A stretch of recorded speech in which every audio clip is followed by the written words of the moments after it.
సీతాదేవి శాపం వల్ల ఈ నలుగురు ఇప్పటికీ శాపం అనుభవిస్తూనే ఉన్నారు. మీకు తెలుసా, దశరథ మహారాజు చనిపోయినప్పుడు రామలక్ష్మణులు చాలా బాధపడ్డారు. ఇద్దరు కూడా పిండ ప్రదానం చేయడానికి ఆ కావాల్సిన వస్తువుల కోసం అడవికి వెళ్తారు. అప్పుడు వాళ్ళు ఆ వస్తువులు దొరకటం కోసం చాలా వెతుకుతూ టైం చాలా అవుతుంది.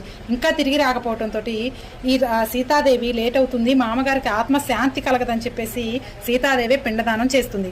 అప్పుడు ఆ పిండదానం చేసేటప్పుడు ఆవుని, కాకిని, పాల్గొనదిని, బ్రాహ్మణ్ణి సాక్ష్యంగా ఉంచి తన పిండదానం చేస్తుంది. తర్వాత రామలక్ష్మణులు తిరిగి వస్తారు. స్వామి, నేనే పిండదానం చేశాను, కావాలంటే ఈ నలుగురిని అడగండి అని చెప్పేసి ఆవుని, అలాగే కాకిని, బ్రాహ్మణుని, పాల్గొనదిని నలుగురిని అడుగుతాడు. అప్పుడు వాళ్ళు మేమేమీ చూడలేదు, మాకేమీ తెలీదు అని అంటారు. అప్పుడు సీతాదేవికి చాలా కోపం వస్తుంది. అప్పుడు వాళ్ళకి ఇలా శాపం ఇస్తుంది. బ్రాహ్మణుని నీకెప్పుడు తృప్తి అనేది ఉండదని శాపిస్తుంది. అలాగే ఆవుని నువ్వెప్పుడు అడుక్కు తింటావు అని చెప్తుంది. అలాగే కాకిని నువ్వు ఏకాంతంగా ఎప్పుడు భోజనం చేయలేవు అని చెప్తుంది. అలాగే పాల్గొనదిని నువ్వు చుక్క నీరు లేకుండా ఎప్పటికీ ఎండిపోయే